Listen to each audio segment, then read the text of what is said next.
invaded. It speaks to you. Do not listen to it. Cast it from you.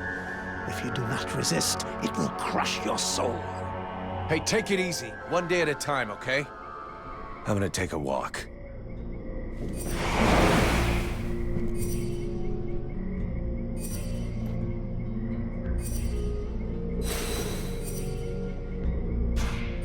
Sybil, can I talk to you? Yes? I'd like to ask you a few questions. What do you want to know?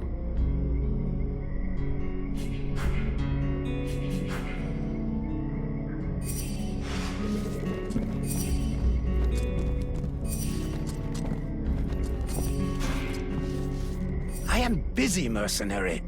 Go do what you're getting paid for.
Mr. Vulcan, what brings you here? The captain wants me to help your village. You got a job I can do? With our shortages of food and fighting men, our worn-out equipment and the growing lines at the healing house, I cannot deny our village is sorely in need of help. Sadly, I fear that these are not the sort of problems you are used to dealing with, unless I'm much mistaken. Maybe I'll surprise you.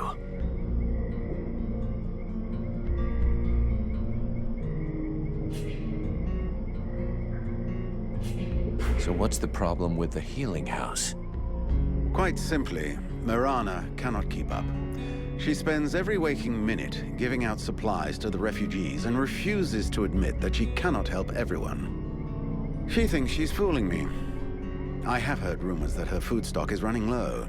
Unsurprisingly, the crowds outside are becoming restless. I believe they wish to continue handing out our food reserves as though they were unlimited.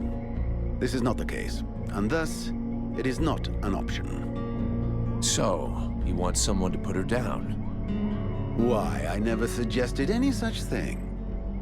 I just wish she would see reason, for all our sakes. But I have asked nothing of you.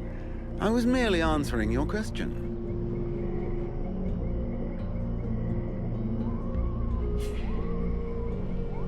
I need the reports about this beast that attacked the villagers. I fear I am unable to be of help. I'm still not entirely convinced that it even exists. All I know is that several villagers have vanished. One villager is at present in the doctor's care, following a supposed encounter with the said beast.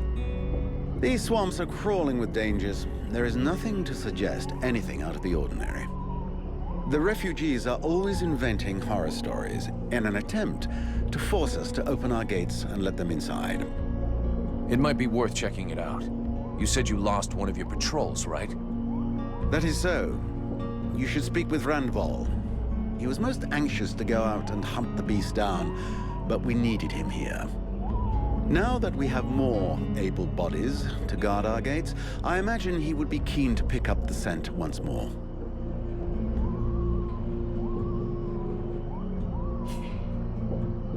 I need the reports about this beast that attacked the villagers. I fear I am unable to be of help. I'm still not entirely convinced that it even exists. All I know is that several villagers have vanished. One villager is at present in the doctor's care, following a supposed encounter with the said beast. These swamps are crawling with dangers. There is nothing to suggest anything out of the ordinary. The refugees are always inventing horror stories in an attempt to force us to open our gates and let them inside. It might be worth checking it out. You said you lost one of your patrols, right? That is so. You should speak with Randval. He was most anxious to go out and hunt the beast down, but we needed him here. Now that we have more able bodies to guard our gates, I imagine he would be keen to pick up the scent once more. Your guards... how can I put this? At first, I thought they were disobeying orders. Now I think maybe they don't even understand them. If you're stupid and incompetent, you should be digging turnips, not taking care of security. You're beginning to worry me. Is it really that bad? Are you kidding me? The state of their weapons is enough to make you cry. Maybe they'd be good for splitting logs. Personally, I'm not capable of judging the aptitude of our sentries, but their poor results speak for themselves. Doubtless, you should share your observations with Mason, the chief of the watch. I should warn you, however, that he is of a somewhat stubborn nature. Wouldn't be the first I've seen.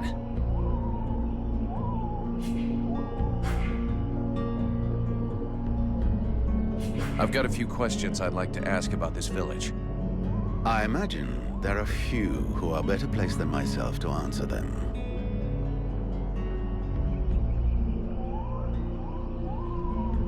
How come it's you that's running the show here? What a question. Because, my friend, someone has to. You imagine I'm doing this for my amusement, perhaps? Doubtless you wish it was someone else. The chief of the watch has trouble organizing 3 peasants. Our dear apothecary is evidently keen to give succor to any and every poor soul who wanders into the healing house. And regardless of your reputation, the people of this village would never trust outsiders such as yourself, or even the Red Scribes. So yes, it is indeed I who command here. The one-time steward of the hunting lodge of Valvanor, now leader of this shithole. Well, hell. Glad we got that cleared up.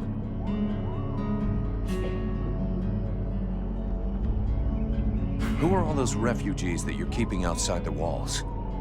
The war with the Ice Lords has driven many from their homes and villages. Alas, it would seem that some of them found their way here. I have tried to accommodate as many as we can, and provide as much comfort as possible, but I fear we can do little more. We are reaching the end of our reserves, and relations between the refugees and the villagers are becoming strained. The refugees can't all be dead weight. Some of them have got to be useful. Oh, if only. Believe me, I would be the first to welcome them. These peasants have been fleeing from town to town and from camp to camp for months. The best and strongest of them perished in battles, somewhere along the way. I must deal with the leftovers. I put the biggest of them in the watch, but they are of little use.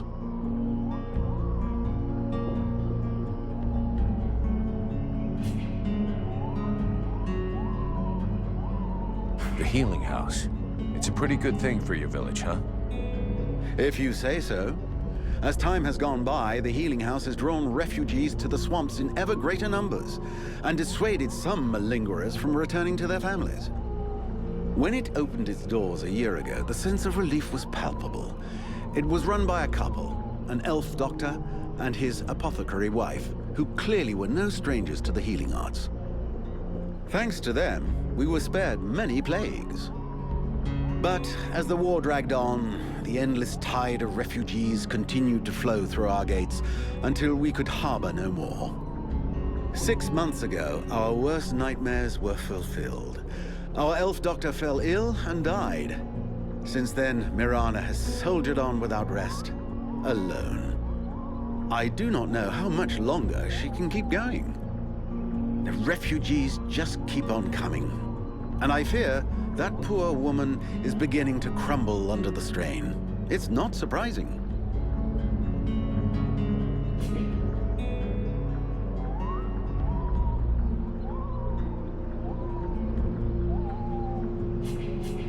I need a blacksmith. Do you have one here? With none more qualified, I asked Asiel to take over the village forge. I suppose I should warn you, he's quite a tricky character.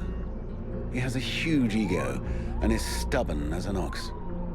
Before the war, he was a sort of artist.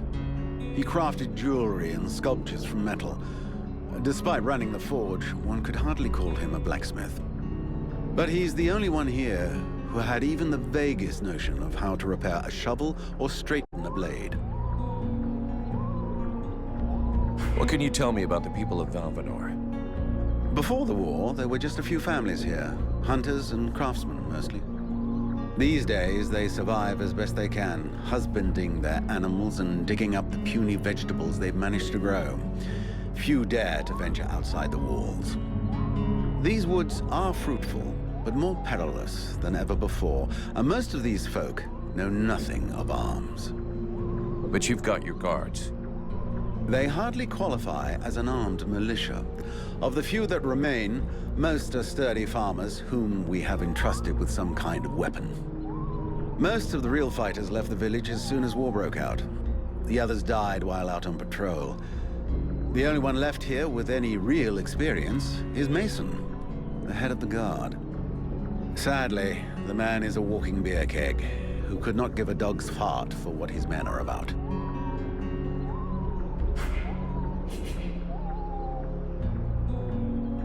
We'll talk again later.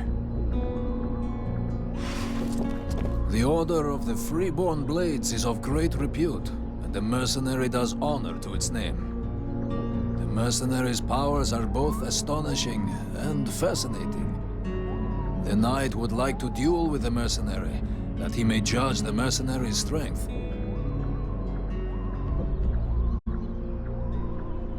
Sure, I can never turn down a good fight. But maybe we should take it outside if we don't want to break everything in here. The knight is honored, and bows to his adversary's wisdom. Wait for me here, Sybil. I won't be long.